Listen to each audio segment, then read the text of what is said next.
তুমি যতই বড় শিক্ষিত হও না কেন, তোমার ভিতর কোরআনের জ্ঞান না থাকলে, তোমার ভিতর 30 পারা কোরআনের জ্ঞানটা না থাকলে, তুমি সারা জীবন অজ্ঞ অর্থাৎ মূর্খ জাহেল রয়ে যাবে।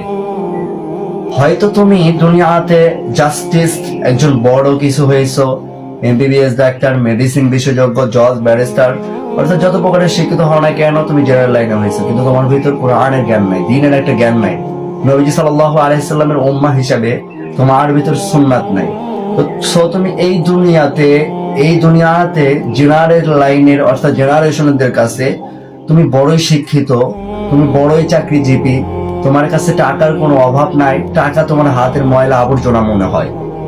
সো তোমাকে যে চালাচ্ছে, তোমার মালিকটা যে, তোমার মূল মালিকটা যে, তার কাছে কিন্তু তুমি সারা জীবন অজ্ঞ হয়ে যাবে। তুমি যখন কবরের ভিতর চলে যাবে, 3.5 হাত কবরের ভিতর, তোমাকে কিন্তু ওই দিন তোমার এই বড় যে একটা টপিকস নিয়ে কথা বললা, তোমার ভিতর যে কোরআনের জ্ঞান নাই, সো তুমি কবরের ভিতর যাওয়ার পর তোমাকে সর্বপ্রথম প্রশ্ন করা হবে, মা রব্বুকা, তোমার রবকে। উত্তরটা কিন্তু তোমার ইংলিশ বাংলাতে দিলে হবে না, তোমার উত্তরটা হবে আরবিতেই। আমার রব আল্লাহ, সেটা আমি বাংলাতে বললাম, কিন্তু ওইখানে আরবিতেও কথা বলতে হবে। তো আমি এই দুনিয়াতে যে বেঁচে আছি, বেঁচে থেকে মনে করো না যে আমার আপনার ভিতর কোরআনের যে জ্ঞানটা নাই, আমি এতে বড়ই একটা ক্ষমতাবান, না, এটা ভাইবেন না। তো আমার আপনার জন্য একটা জিনিস খেয়াল রাখতে হবে, যে হুজুর তার ভিতরে যে কোরআনের জ্ঞান আছে তা না। আমাদের ভিতর জ্ঞান আছে, অন্যদের ভিতর জ্ঞান নাই। আরে ভাই, আপনাকে তো পুরো আলেম, একজন আলেম, বিজ্ঞ আলেম হইতে বলা হয় নাই। সো আপনার ভিতর শুধু কোরআনের জ্ঞানটা থাকলেই হবে।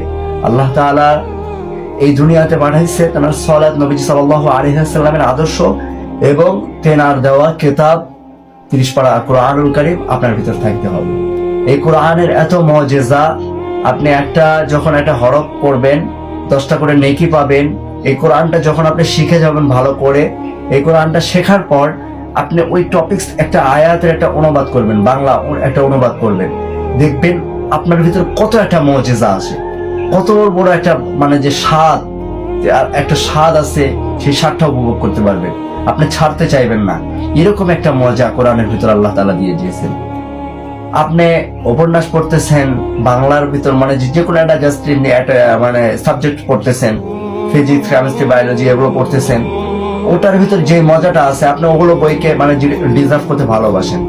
তো আপনি যখন কোরআনটা ডিজার্ভ করা ধরবেন, এই কোরআনটা শেখার পর আপনার কাছে কঠিন লাগতেছে, আপনার নিকটে খারাপ লাগতেছে, যখন আপনার যে পৃথিবীটা অন্ধকার অন্ধকার লাগতেছে, টেনশন, আপনি কোথাও বের হতে পারতেছেন না, এরকম অবস্থাতে আপনি কোরআনটা নিয়ে খুলে বলবেন। যখন আপনি পারবেন, কোরআন থেকে 3টা বা 4টা আয়াত পড়েছেন, একটা টপিকস পড়েছেন, বা একটা সূরা মুখস্থ করেছেন, তো আপনি মনে মনে চিন্তা করবেন, এই 4টা সূরা যে পড়লাম, এর অর্থ তো আমি জানি না।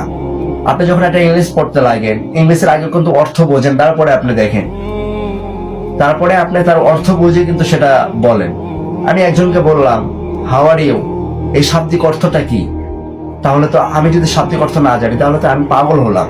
সো আপনি যখন কোরআনটা পড়বো, এই কোরআন পড়ার মাধ্যমে তো আল্লাহ তাআলা সন্তুষ্ট হয়। নবী সাল্লাল্লাহু আলাইহি সাল্লামের উম্মাহ হিসাবে আপনি যখন কোরআনটা পড়ার পরে যখন আমার আপনার মনটা যে একটা পরিষ্কার আকারে হয়ে যাবে, তখন আমি আপনি একটু চিন্তা করে দেখবো, 4টা আয়াত পড়ছি, তো 2টা আয়াতের একটু অনুবাদ করে দেখি আল্লাহ কি বলে। দেখবেন যখন আপনি অনুবাদটা করতে লাগবেন, এতটা মজা, এতটা আপনার ভিতর মজার স্বাদ আসবে যে আপনি কোরআন ছাড়তে চাইবেন না ইনশাআল্লাহ তাআলা। এই নিয়ত করেন, তাহলে ইনশাআল্লাহ তাআলা দুনিয়ার কাছেও আপনি শিক্ষিত হবেন, আল্লাহ তাআলার কাছেও শিক্ষিত হবেন, এবং এই কোরআন আপনাকে জান্নাতের ভিতর নিয়ে যাইতে এই কোরআনই আপনাকে সাহায্য করবে ইনশাআল্লাহ তাআলা।